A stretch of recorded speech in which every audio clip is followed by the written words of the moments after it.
All right, you beautiful humans, I just want to reiterate here that context does matter. And if you want the abridged version, I suppose I could make a 30-second clip for you on TikTok. But for now, I just need to say that this is the time when some of you become completely elated about this new technology, while others may question their own existence because they don't have the latest device. But all of these discussions about the iPhone 13 start to bring up those feelings of the fear of missing out, or that quick-witted and oh-so-familiar statement that I must be a sheep or I'm drinking the Kool-Aid.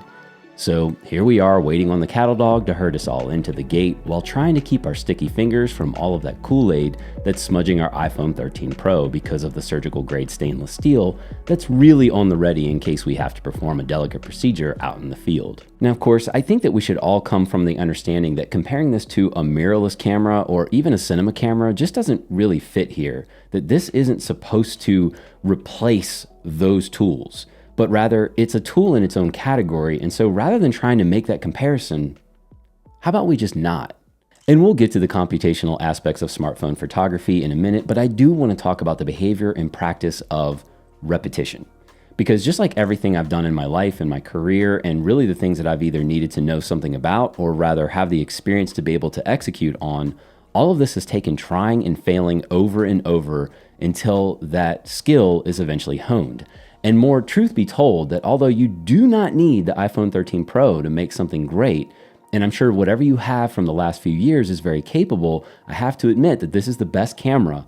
This really is the best camera that I have had with me most of the time, and I do have it most of the time. But for someone that is interested in creating, I tend to look at things differently. And I especially look for ways to piece together a narrative through this lens that, I can do that with very little barrier to entry. And as I've said before, this isn't about smartphone photography taking over those point and shoots and the cameras with the interchangeable lenses, because I know the argument will always be that these devices, this device right here, is robbing you of the ability to truly understand the technical aspects of the tool because you have this amazing autofocus doing all the work for you. And so I get that, and context will be given. But starting with the ultra wide lens, for those establishing shots with just a touch of the screen, to access it like really on that screen is something that I think many of you who are starting out don't even realize how important that may be, because when you are embarking on this hobby or profession, you may just be thinking about the subject itself, whatever the subject is, but not really considering everything around that subject. And then that ultra wide, it now in this device becomes a macro lens. And in this case, I will say that I have been interested in some of the aspects of this type of photography, but I've had limited tools or always needing to find a workaround with the lenses that I've had on hand to try to actually make it work. But with the ability to just get up close to your subject and have that autofocus take over is something we haven't really seen in an iPhone. And this is also where those that have actually done macro shots, they might find this a little too jarring or something to really get used to.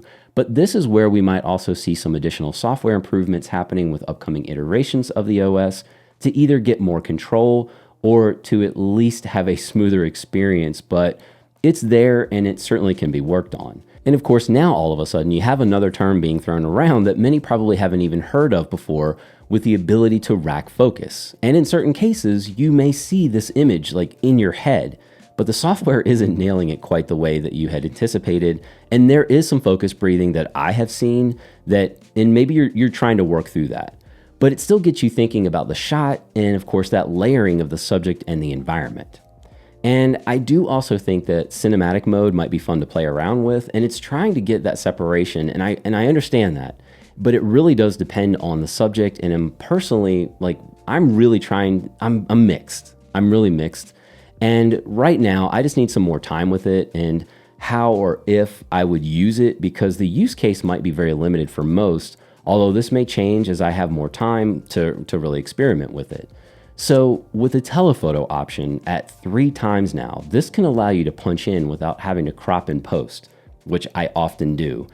And also having to be able to physically move closer to your subject, which really is the point. You don't have to move physically closer to your subject. Although for me, I've personally found myself wanting to manually just get in there, but in some cases that's just not possible for whatever reason. And I haven't spent too much time working with telephoto functionality, but maybe I will post some more shots on Instagram with my findings as I start to really dive into it some more. And if you did want a little more control over your images to retain more data and dynamic range, we do have the option of Pro RAW on these Pro and Pro Max devices. And for those that can really tell the difference and want something that allows them to not just experiment a little more in camera, but also in their post-production, it really is a nice little setting to have. And of course, by default, this functionality is turned off. But if you do go into settings and then camera and then formats, you'll see that this option, you can toggle this on with, of course, the warning that the file sizes are larger. And this can also just happen with each photo. So like when you're in the camera app and you can just see that and toggle that on or off, but just, experiment with it and see what's possible. And before we set up the next improvement here, we should probably address the flare in the room. And a little lens flare, it can kind of be cool creatively, but what's happening with this particular lens is not cool. And in some cases it can be very frustrating. So really, I'm not sure what it's going to take for either Apple or some third party to fix this. An ND filter, something with the lens, I'm not sure, I just don't know. But in low light situations, they are becoming even more accessible with allowing more light onto these bigger sensors. And I'd be curious to think like what your thoughts are on this when it comes to low light photography and filmmaking, because with the occasional flaring that you may get on these devices, this really has been a barrier in previous iterations of several years ago, and I'm glad to see that thinner and lighter are not the highlight here, but that we, in fact, can start to get back some of these highlights, that we're not caring so much for the fact that it does require a bigger camera bump.